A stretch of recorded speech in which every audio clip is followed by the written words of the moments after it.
సామంతుల గ్రంథము 3వ అధ్యాయము 12వ వచనం. తండ్రి తనకు ఇష్టడైన కుమారుని గద్దించు రీతిగా యెహోవా తను ప్రేమించు వారిని గద్దించును.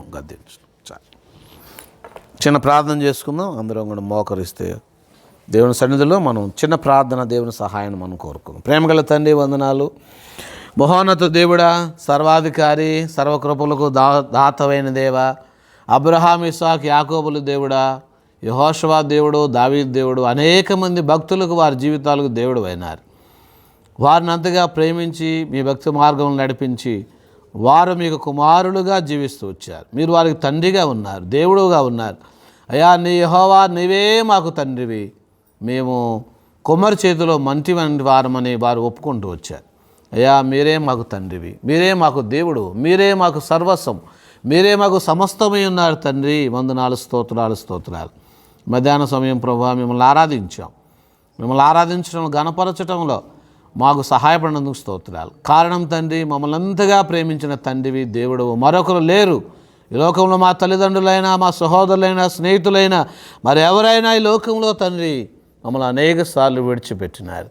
మమ్మల్ని విడవని ఎడబాయని మంచి తండ్రి, అది అగాపే ప్రేమనైనా ఈ లోకంలో మావారు ప్రేమించిన ప్రేమ అంతటి కంటే అగాపే ప్రేమ, ఆ శాశ్వతమైన ప్రేమను నాయళమేళ చూపినందుకు స్తోత్రం. ఆరాధన సహాయపడినందుకు స్తోత్రం. తిరిగి రెండవ వర్తమానముగా కొన్ని మాటలు మేము ధ్యానించుకోబోతుండగా సహాయం చేయం.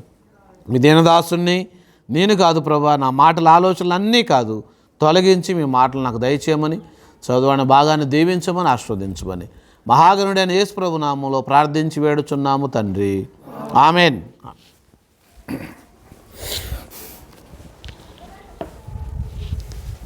దేవుడి వాక్య భాగమును మనకై దీవించి ఆస్వాదించునుగాక.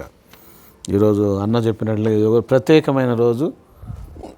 నేను ఆల్రెడీ ఒక వాక్యం గురించి సిద్ధపడిన తర్వాత ఉదయం లేస్తే ఎవరిదో స్టేటస్ చూసినామన్నమాట. చూడగానే అందరూ వాళ్ళు ఫస్ట్ స్టేటస్ ఫాదర్స్ డే అని పెట్టినారు. ఈరోజు ఫాదర్స్ డే అంటుందని అనుకున్నాం. అన్న కూడా దేవుడు మంచిగా ఆ ఫాదర్స్ డే గురించి ప్రిపేర్ అవుతున్నందుకు కూడా అన్నకు కూడా ప్రత్యేక వందనాలు. ఎందుకంటే తప్పిపోయిన కుమారుని గురించి మనం చాలాసార్లు చూసాం, కానీ తప్పిపోయిన తండ్రి గురించి ఎప్పుడు చూడలే కదా. ఆయన తప్పిపోయిన తండ్రి మన దేవుడై ఉన్నాడు కాబట్టి ఆయన ఒక ప్రత్యేకమైన తండ్రి.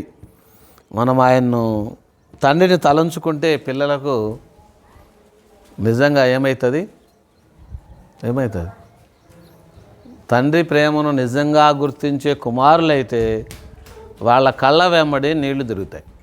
ఎందుకంటే మనమందరం కొంతమంది తండ్రి స్థానంలో అందరం ఉన్నవాళ్ళమే, టోటల్గా తల్లి తండ్రి స్థానంలో ఉన్నాం. కాబట్టి ఒక కుమారుణ్ణి, ఒక కుమార్తెనైన ఒక తండ్రి ఎట్లా ప్రేమిస్తాడు, వారి కొరకే ఎంత ప్రయాసపడతాడు, వారి కొరకే ఎంత సమకూరుస్తాడు, వారి కొరకు ఎంత సహాయం చేస్తాడు, వారి కొరకే తన జీవితం అంతటిని కూడా ఏం చేస్తాడంటే ప్రాణంగా పెట్టేస్తాడు. తన యొక్క ఇష్టాలను, సంతోషాలను చాలా సందర్భాల్లో ఈ నాకు లేకపోయినా పర్వాలేదు, కానీ ఎవరికి ఉండాలి? నా కుమారులకి, అంటే నా పిల్లలకు ఉండాలి అని ఒక తండ్రిగా ఎంతో త్యాగం చేస్తాడు. తల్లి తండ్రి ఇద్దరిది గొప్పదే స్థానం. భూమి మీద మనకు ఆ భాగ్యం ఇచ్చాడు, ఒక తల్లిది తండ్రిది. కానీ ఒక సందర్భంలో అన్నాడు, తల్లి అయినా మరచునేమో అన్నాడు, కానీ తండ్రి మరుస్తాడని చెప్పలే. ఎక్కడ బైబిల్లో ఉందా? ఎక్కడన్నా ఉందండి? తల్లి అయినా మరచనేమో నేను మరచదని తల్లి గురించి అన్నాడు, కానీ తండ్రి గురించి మర్చిపోతాడని ఎక్కడ అనలే. అంటే తల్లి మరచదు, తండ్రి మరచడు. ఎంత కషాయ తల్లిదండ్రులైనా సరే వాళ్ళ పిల్లలను మర్చిపోరు. కానీ తండ్రి యొక్క స్థానం అనేది ఇది చాలా ఓర్పుతో కూడుకున్నాడు. తల్లి అయితే ఒకవేళ కోపం వస్తే ఆ పిల్లవాడిని తిట్టడమో కొట్టడమో ఏదో కూడా చేస్తుంది, కానీ తండ్రి మాత్రము తన గుండెల్లో ఉన్నటువంటి బాధను మరొకరు చెప్పడు. తండ్రి తనలో ఉన్న బాధను ఎవరికైనా చెప్తాడా?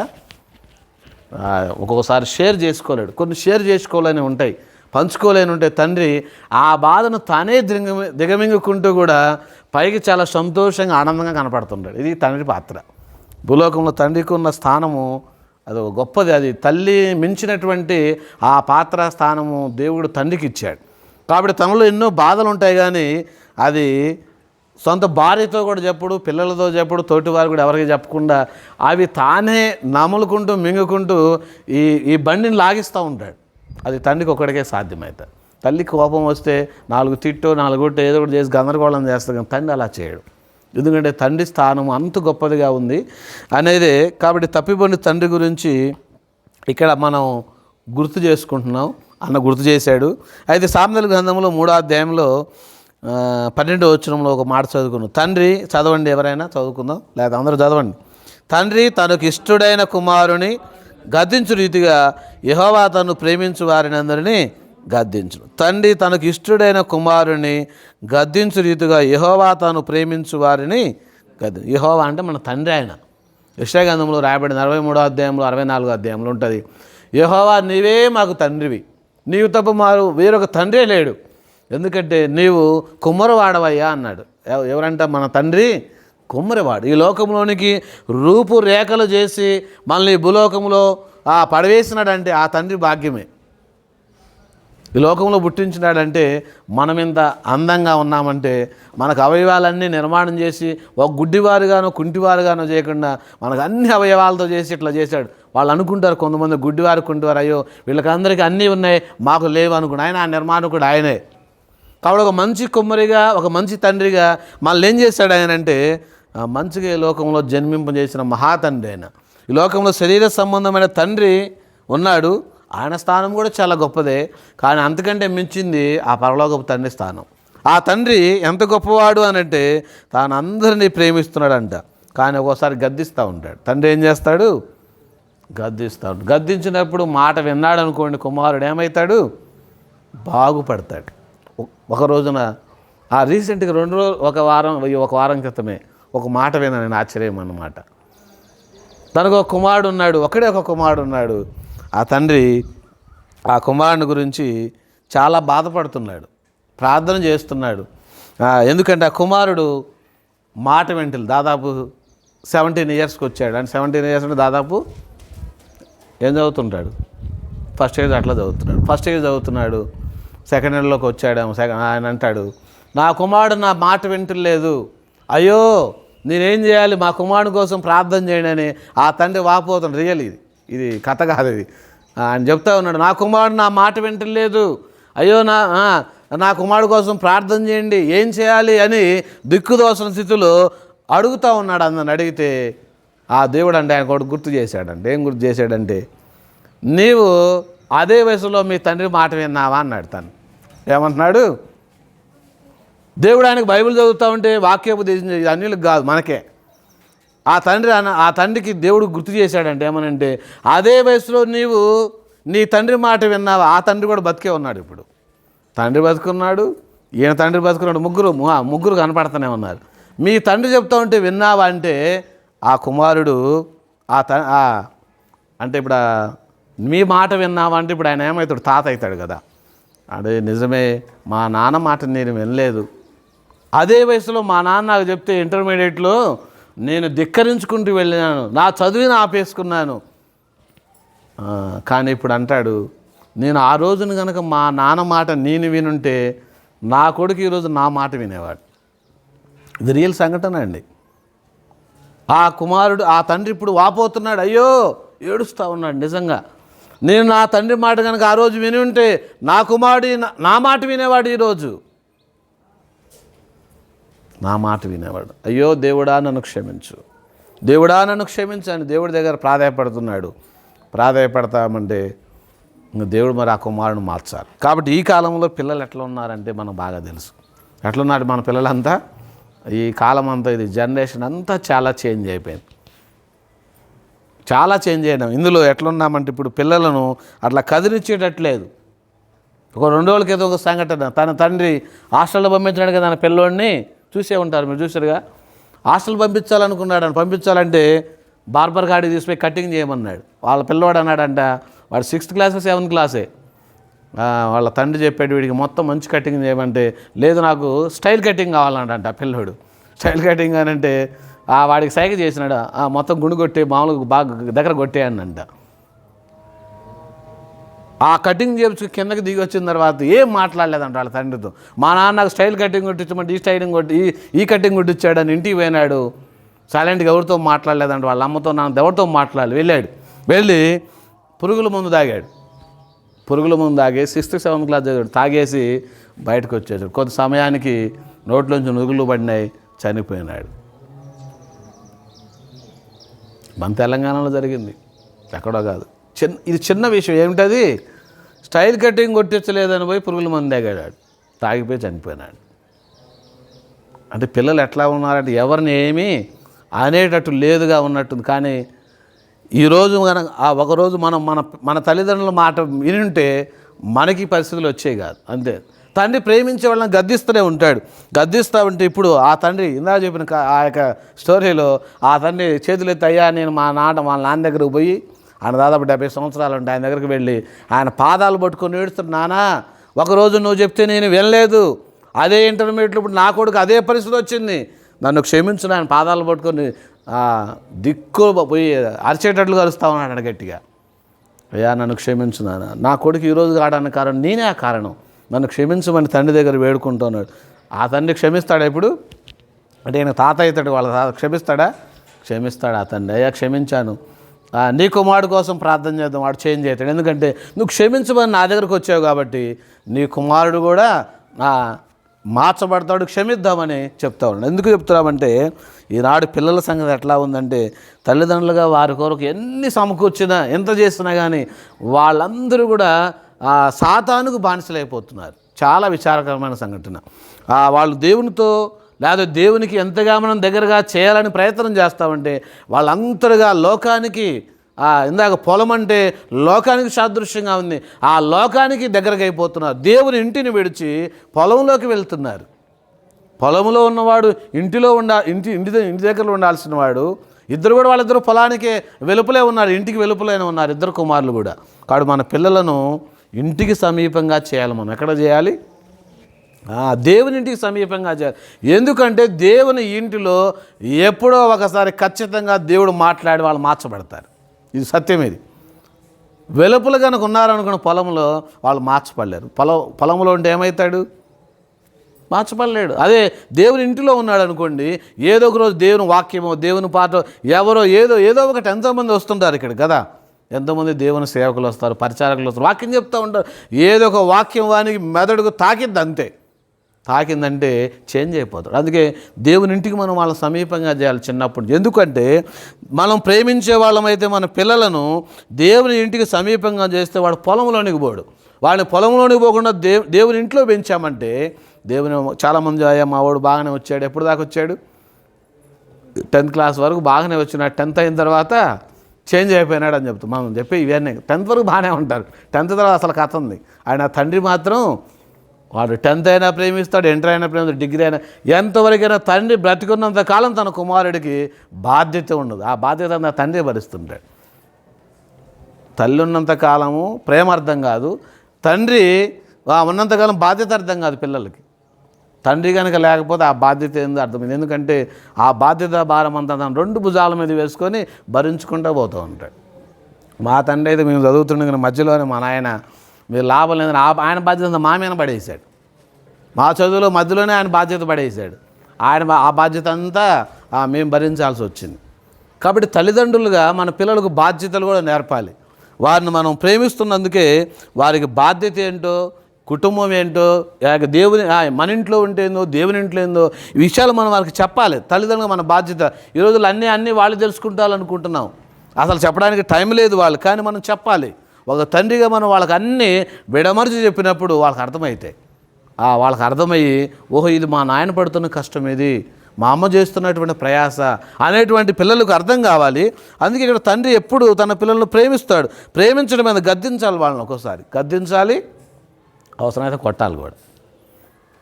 చిన్నప్పుడు కొట్టాలి, పెద్ద అయ్యాక తర్వాత కొట్టవద్దు. పెద్ద అయిన తర్వాత కొట్టారని వాళ్ళు మనమే తిరుగుబాటు మనలో పడతారు, ఇంకేమవుతారు.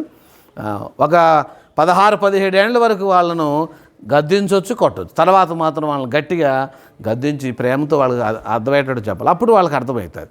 ఎందుకంటే ఈ కాలంలో తండ్రి తన పిల్లల విషయంలో ప్రేమ కలిగి ఉంటాడు. చూడండి, దావీదు గురించి ఒక చిన్న విషయం నాకు తలంపు వచ్చింది. చూద్దాం దావీదు గురించి. మనకు దావీదు తన కుమారుని అబ్షాలోము గురించి అసలు ఎంత ఏడుస్తాడంటే అంత ఏడుస్తాడు. చూద్దాం ఒక సందర్భంలో 2వ సమూయేలు గ్రంథంలో దేవుని వాక్యం. ఇది కూడా తండ్రి కుమారుని గురించినటువంటిది. తండ్రి తన కుమారుణ్ణి ఎంతగా ప్రేమిస్తాడో. అబ్షాలోము అంటే బహు సౌందర్యవంతుడైనటువంటి కుమారుడు ఈయన.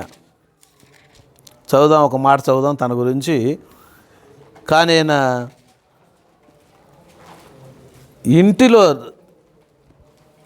తన ఇంటిలోనికి రావడానికి అర్హత కోల్పోయినటువంటి కుమారుడిగా కనపడతాడు. ఒక మాట చదువుదాం. 2వ సమూయేలు 14:24 చదవండి.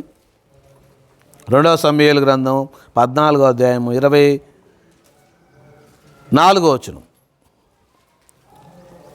చదవండి. ఎవరైనా తీసుకున్నాం చదవండి. 2వ సమూయేలు. రాజు అతడు దర్శనం చేయక తన ఇంటికి పోవాలని ఉత్తరవు చేయగా అబ్షాలోము రాజదర్శనం చేయక తన ఇంటికి పోయాడు. అసలు అబ్షాలోము దావీదు సంఘటన తెలుసా? మీరు ఎవరు విన్నారా దాని గురించి? అంటే అంత లోతుగా వినకపోవచ్చు. కానీ దావీదుకు చాలామంది కుమారులు ఉన్నారు. ఆ కుమారుల్లో ఒక కుమారుడు అబ్షాలోము. ఎట్లాంటి సౌందర్యం అంటే అతనిలో ఏ లోపం లేదంట. పైనుంచి కింద చూసామంటే అంత సౌందర్యవంతుడు. జుట్టు ఆయన యొక్క ప్రాముఖ్యమైన అందం ఏందయ్యానంటే జుట్టే. ఆయన మరి కర్లింగ్ హెయిరో ఏం హెయిరో తెలియదు, కానీ అంత అందగాడు అనమాట. ఆయన జుట్టు ప్రతి సంవత్సరం కట్ చేస్తే ఇంత అయ్యేదంట జుట్టు. నిజం, అందులో రాశారు బైబిల్లో. అది ఏటేటా కట్ చేస్తూ ఉంటే అది చాలా విస్తారమైన జుట్టు అయ్యేదంట. కాబట్టి తన జుట్టును బట్టి చాలా గర్వించేవాడు. కానీ తండ్రి మాత్రం తన కుమారుడిని చాలా ప్రేమిస్తూ వచ్చు. ఎందుకు ప్రేమ కలిగి ఉంటే ఒకానొక సందర్భంలో తన యొక్క అన్న అనేటైన వాళ్ళ సహోదరుని చెరిపేస్తాడు. తప్పు చేస్తాడు. ఆ విషయం చేసినందుకే తనను ఏం చేస్తాడంటే బాగా పగబెట్టుకుంటాడు అబ్షాలోం. ఎవరి మీద? తన అన్న మీద. అమ్నోను ఆయన పేరు. అమ్నోను మీద పగబెట్టుకొని ఈయన్ని ఎట్లా చేయాలా అనుకుంటాడు. ఒక రోజున 2 సంవత్సరాల తర్వాత, అయ్యా మీరందరూ నేను బలి చేస్తున్నారు రమ్మని ఇన్వైట్ చేస్తే రాజు అంటాడు ఎందుకులే అనుకుంటాడు తండ్రి. అంటే మా వాడు మర్చిపోయి ఉంటాడులే, అన్నదమ్ముల మధ్య గొడవ మర్చిపోయి ఉంటాడు అనుకొని సరే పో అంటాడు. అమ్నోను కూడా పంపిస్తాడు. ఆ అమ్నోను ఏం చేస్తాడు? అబ్షాలోము కూడా చంపేస్తాడు. చంపివేయటం వలన రాజకుమారులు అందరూ చనిపోయారు అనగా దావీదు ఒకటే ఏడు మొదలు పెడతాడు. మరి అంతే, కొడుకులందరూ చచ్చిపోతే వారసుడు కావాలి కదా. ఒకటే ఏడుస్తూ ఉంటాడు. అయ్యా ఎవడు కావలేదు, ఒక్కడే చనిపోయింది అమ్నోను అనగానే సరే అని వస్తాడు. తర్వాత అక్కడ పారిపోతాడు. అప్పుడు పారిపోయి 3 సంవత్సరాల వరకు తండ్రి దగ్గరకు రాకుండా దూరంగా ఉంటాడు. చదవండి 13వ అధ్యాయం 38 చదవండి. 37 కూడా చదివితే మంచిదేమో. ఇదే సమూయేలు గ్రంథం 13వ అధ్యాయం 37 అయితే అబ్షాలోము పారిపోయి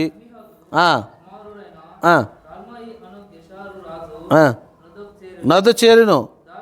దావీదు అనుదినము తన కుమారుని గురించి అంగలార్చుచుండెను. అబ్షాలోము పారిపోయి గెషూరునికి వచ్చి 3 సంవత్సరాల తర్వాత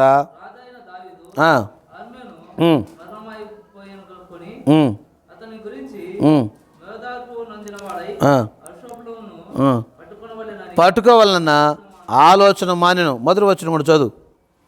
రాజు అబ్షాలోము మీద ప్రాణం పెట్టుకొని ఉన్నాడని సెరూయా కుమారుడు యోవాబు గ్రహించాడు. ఇక్కడ తండ్రి అబ్షాలోము గురించి ఎంత బాధపడు. 3 సంవత్సరాలు కుమారుడు కనపడకుండా వేరే అన్ని రాజు దగ్గర ఉన్నాడు. ఉన్నోళ్ళలో హైలైట్ పర్సన్ నేనే. ఎవరు? ఈ అబ్షాలోము హైలైట్. దావీదుకి ఇంత సౌందర్యవంతుడు, నెక్స్ట్ మరి ఆయన రాజు అవుతాడు అనుకుంటా ఉన్నాడు. అయితే ఏం చేశాడంటే 3 సంవత్సరాల తర్వాత ఇంకా తీసుకురావట్లే కాబట్టి ఆయన మీద ప్రాణం పెట్టుకున్నాడని ఈయన గ్రహించాడు. ఎవరంటే యోవాబు ఆయన దగ్గర ఉన్నాడు. ఆయన హోమ్ మినిస్టర్. ఆయన గ్రహించి ఏం చేశాడంటే సరే ఒక స్త్రీని పంపించాడు. ఈ 14వ అధ్యాయం అంతా ఒక కథ. ఇది ఒక తల్లి అక్కడ పంపించడం ద్వారా అదంతా చెప్పగానే అయ్యా ఇది ఎవరంటే అయితే అబ్షాలోము నా కుమారుని తెచ్చుకుంటానంటే అప్పుడు తెచ్చాడు. తీసుకొచ్చిన తర్వాత అన్నాడు అయితే ఒక్క తప్పు చేశాడు దావీదు చేసింది. తండ్రిగా ఏం చేశాడు తెలుసా? నా దర్శనం చేయొద్దు, వెళ్ళిపో అన్నాడు. కుమారుని ఏమన్నాడు? 3 సంవత్సరాల తర్వాత వస్తే కుమారుణ్ణి ఏం చేయాలి? వాడు తప్పే చేసి వచ్చినాడు, ఏమే చేసి వచ్చినాడో. అయితే ఆయన దగ్గర చేర్చుకున్న అబ్షాలోము మార్చబడేవాడేమో, అంత క్రూరంగా తయారయ్యేవాడు కాదేమో. కానీ ఏం చేశాడనంటే నా దర్శనం చేయొద్దు, వెళ్ళిపో అన్నాడు. వెళ్ళిపోమంటే ఆయన ఏం చేశాడు? నాకు తండ్రి దర్శనమే లేనప్పుడు నాకు క్షమాపణ లేదని గ్రహించాడు. చూడండి కింద వచనం రాయబడింది. నేను దోషిని. 32 14-32 చదవండి. 14:32 వచనం. ఇదే సమయాలు కదా. అబ్షాలోము యోవాబుతో ఇట్లా నేను గేషూరు నుండి నేను వచ్చిన ఫలమేమిటి? నేను అచ్చటనే ఉండుట మేలని నీ ద్వారా రాజుతో చెప్పుకొనుటకై రాజునొద్దకు నేను పంపవల్లని నేను నిన్ను పిలిచాను. రాజదర్శనము నేను చేయవలను. నాయన దోషము కనబడినేళ్ళ రాజు నాకు మరణశిక్ష విధించవచ్చును. నేను వచ్చిన ప్రయోజనం ఏమిటి? మా నాన్న దగ్గరకు పోకుండా ఉంటే ప్రయోజనం ఏంటి? అంతే కదా. నేను అక్కడి నుంచి అన్యరాజు గెషూరు రాజు దగ్గర నుంచి ఇక్కడ వచ్చిన ఫలం ఏంటో చెప్పను. యోవాబుతో అంటున్నాడు, నాలో దోషం కనబడిందా, మరణశిక్ష వేసినా రెడీ, ఓకే, కానీ నేను మాత్రం మా తండ్రి దర్శనం చేసుకోవాలి. అందుకని మన పిల్లల్ని ఎక్కడ దూరంగా ఎక్కడ ఉండని రాదు. అది పొలానికి గుర్తుగా ఉంది. వాళ్ళు అక్కడ ఉంటే చెడిపోతారు. కాబట్టి ఎక్కడ ఉండాలంటే ఎప్పుడు మనతో ఉండాలి, తండ్రి ఇంటితో ఉండాలి. అక్కడే వాళ్ళు ఖరాబ్ కాకుండా. అక్కడికి వెళ్ళి 3 సంవత్సరాలు లేనా ఏమీ నేర్చుకున్నాడో మరి ఇంకా అయ్యగారు ఇంకా నేర్చుకొని ఇక్కడ తండ్రి దర్శనం చేయకుండా ఉన్నాడు. అయ్యా మా నాన్న దగ్గరకు పోతాను, దావీదు దగ్గరికి అంటామంటే రావటానికి తండ్రి దావీదు అవకాశం ఇవ్వలే. తర్వాత ఆయనలో ఏమైంది అని అంటే, సరే రమ్మనని క్షమించి రమ్మని పిలిచాడు, ముద్దు పెట్టుకున్నాడు. చూడండి కింద వచ్చిన రాయబడింది 33 వచనం. అందరూ యోవాబు రాజునొద్దకు వచ్చి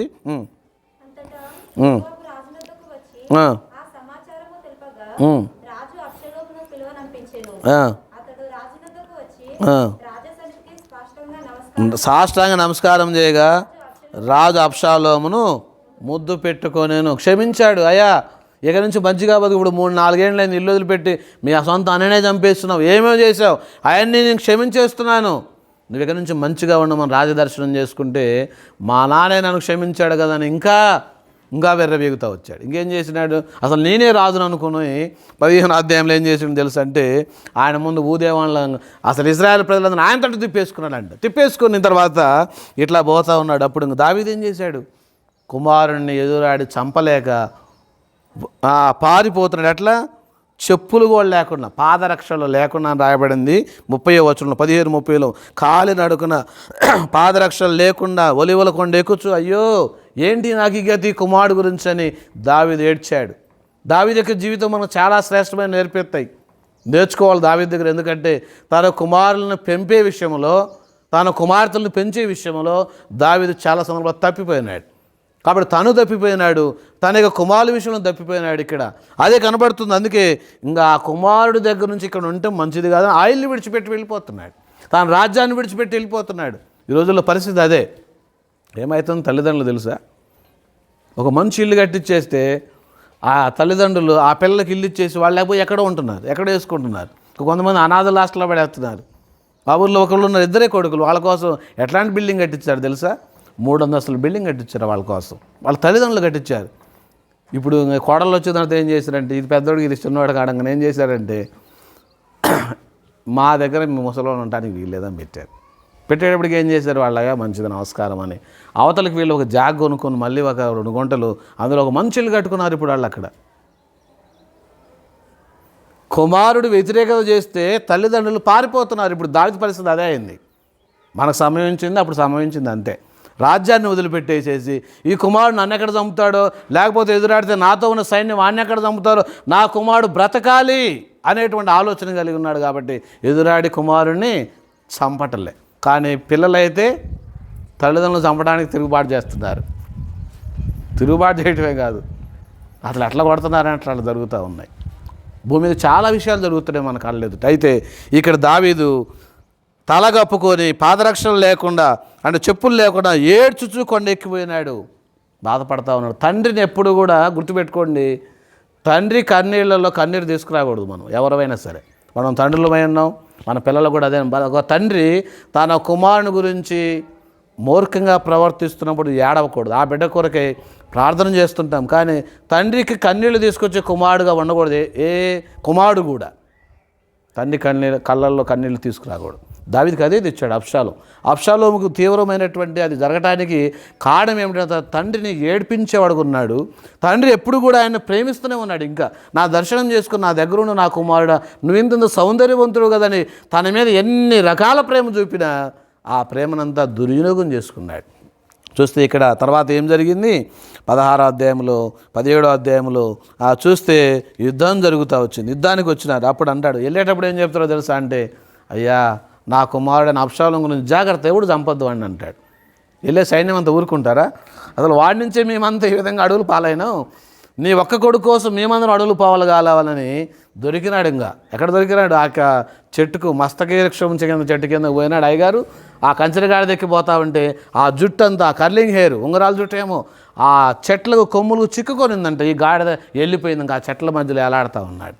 ఎలాడుతూ ఉంటే యోవాబు అంటాడు, వాడిని గురిపెట్టి చంపేయండి అంటే, నేను చూశానయ్యా అంటే, చంపకుండా ఎందుకు వచ్చినావు అంటే, వామ్మో రాజు చెప్పి పంపించాడు అక్కడేమని.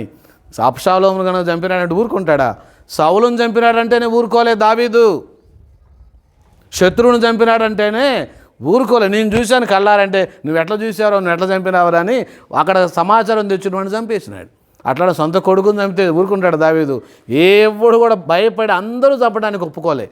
ఒక్కడే ఒకడు యోవాబు ఏం చేశాడంటే, అబ్షాలోమును గురిపెట్టి 3 బాణాలు కొడుతూ చచ్చిపోయినాడు. చనిపోతున్న తర్వాత ఇప్పుడు ఆ సమాచారం ఎట్లా చెప్పాలి?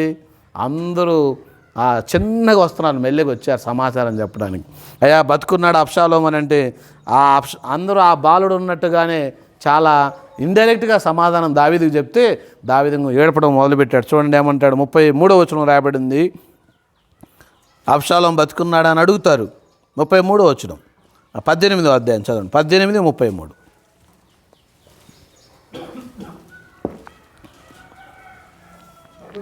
అప్పుడు రాజు బహు కలతపడి గుమ్మముకు పైగానున్న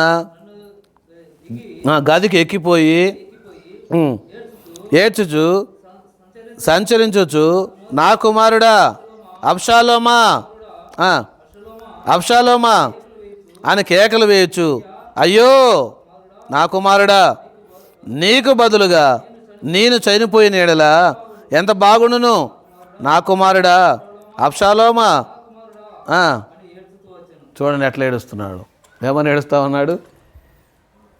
నా కుమారుడా, నీకు బదులుగా నేను చనిపోయి ఉంటే బాగుండి. ఇది తండ్రి ప్రేమ. ఏం ప్రేమ ఇది? అయ్యా నీకు బదులుగా నేను చనిపోతే బాగుండేది. నువ్వు మార్చబడి నువ్వు ఒక గొప్ప రాజు అయితే బాగుండేది, ఒక గొప్ప ప్రయోజకుడు అయితే బాగుండేది. నేను చనిపోతే బాగుండు, అయ్యో నువ్వు చనిపోయినావని ఏడుస్తుంది. ఇది తండ్రి ప్రేమ ఎంత గొప్పదో చూడండి. అబ్షాలోము విషయంలో మొట్టమొదటి నుంచి కూడా తండ్రి ప్రేమ చాలా ఉంది. కానీ ఆ ప్రేమను గుర్తించలేక మరణానికి పాత్రుడైనాడు. ఆ తండ్రి ప్రేమ ఎంత ఉన్నతమైందో గుర్తించలేక తన గర్వాన్ని బట్టి, పగను బట్టి, ద్వేషాన్ని బట్టి రాజు దర్శనం చేసుకున్నా కానీ మార్పు లేని వాడుకున్నాడు. రాజు ఇంటిలోనికి వచ్చినాడుగా మార్పు లేకు. దీని అర్థమైందంటే ఇది తండ్రి ఇల్లు, దేవుని ఇల్లు ఇది మనకి. ఇక్కడ మనం ఏమయ్యాలంటే మార్పు కావాలి. రాజ దర్శనం చేసుకున్నప్పుడల్లా, లేకపోతే తండ్రి ముఖదర్శనం చేసుకున్నప్పుడల్లా నీతిమంతులు ఆయన ముఖదర్శనం చేసుకుంటారంట. మనం ఆయన నీతిమంతులు అయినాం. మన తండ్రి ఆయన ఇంకా నీతిమంతులైన దేవుడు. ఆయన ముఖదర్శనం చేసుకుని ఇక్కడికి వచ్చే మనం ఏం చేయాలంటే ఆయన ముద్దు పెట్టుకోవచ్చు, ఆయన్ను ప్రేమిస్తూ ఇందు గొప్ప తండ్రివే అని ఆయన మాటలు మనం ఆలకించిన ఏళ్ళ మార్పు చేయబడతాం. ఇది అబ్షాలోము చేసుకోలేక ఏమైనాడంటే చివరికి మరణమైన. అయినా తండ్రి ప్రేమ ఎంత ఉంది, ఇంకా చేతులు చేసి అయ్యో అయ్యో ఆయన ఎంతో బిగ్గరగా ఏడుస్తూ వచ్చాడు. యేసుప్రభువు వారు ఇంకా మన గురించి అట్లానే ఏడుస్తున్నాడు. మనకు బదులుగా ఆయన చనిపోయినాడు సిలువలో, మనకందరికీ బదులుగా చనిపోయినాడు ఆయన. ఇప్పుడు ఇంకా ఈ దావీదు ఏడ్చినట్లుగా బదులు లేదు. ఇంకా ఆ చేతులు చూపించి లోబడనొల్లని పిల్లల వైపు చేతులు చాపి దినమల్లా ఏడుస్తున్నాడు. అయ్యా నా కుమారులు మార్పు చెందితే బాగుండు, మారు మనసు పొందితే బాగుండు, నా ఇంటిలో వాళ్ళు గొప్పవారుగా కావాలని నేను కోరుకుంటున్నాను తండ్రి ఆశపడుతున్నాడు. దావీదు వలే మన తండ్రి ఆశపడుతూ ఉన్నాడు. ఈ మధ్యాహ్న సమయం గుర్తు చేసేది మాట ఏంటంటే, దావీదు తన కుమారుని ఎంతో ప్రేమించాడు అబ్షాలోమును, కానీ అది గుర్తించలేకపోయాడు. యేసుప్రభువు వారిని కూడా గుర్తుపెట్టుకో, నీ కొరకు నా కొరకు మళ్ళీ ప్రాణం ఉన్నంత వరకు ఆ తండ్రిగా చాలా ప్రేమిస్తాడు. ఆ ప్రేమ ఎవరు కూడా చూపించిన ప్రేమ ఆయన చూపిస్తూ ఉన్నాడు. కాబట్టి ఆ ప్రేమను నిర్లక్ష్యం చేసుకోవద్దు. దేవుడు యెహోవా గద్దిస్తూ ఉన్నాడు. ఈయన గద్దించి చెప్పాడు కానీ మార్పు కాలే. కాబట్టి తాను ప్రేమించే వాళ్ళని గద్దిస్తూ ఉన్నాడు అనేది సామెతల గ్రంథంలో చదువుకుంటూ చాలా విషయాలు ఉన్నాయి. తండ్రిగా ఆయనకున్న బాధ్యతలన్నీ నెరవేరుస్తున్నాడు. కుమార్తెలుగా మనము ఆయన్ను నెరవేరుస్తున్నామా? తండ్రి ప్రేమను అర్థం చేసుకుంటున్నామా? తండ్రిగా ఆయన చేసే ప్రేమనంతటిని నిర్లక్ష్యం పెట్టుకుంటూ వెళ్తున్నామా? ఆయన చివరికి మరణంకు బదులుగా కూడా అప్పుడు కూడా ఆయన మన గురించి ఏడ్చేవాడుగానే ఉన్నాడు.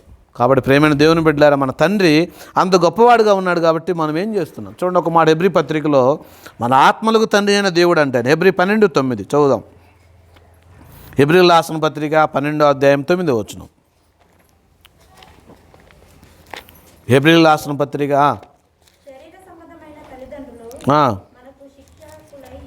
ఉండిరి. అట్లయితే ఆత్మలకు తండ్రి అయిన వానికి మరి ఎక్కువగా లోబడి బ్రతకవలెను కదా.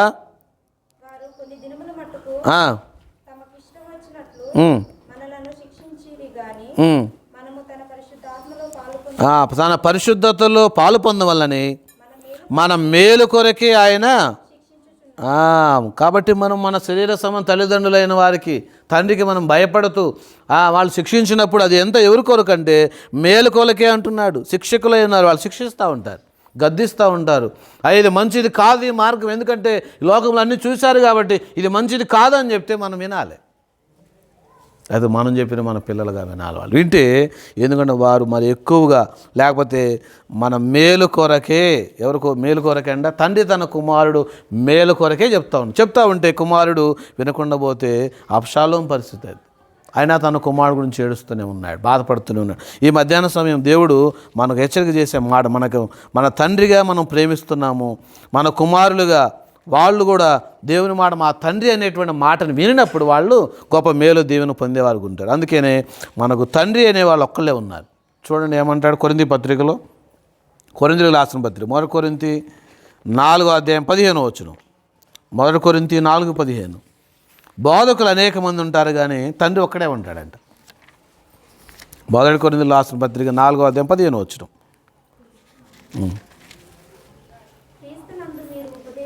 క్రీస్తునందు మీకు ఉపదేశకులు 10,000 మంది ఉన్నా తండ్రులు అనేకులు లేరు.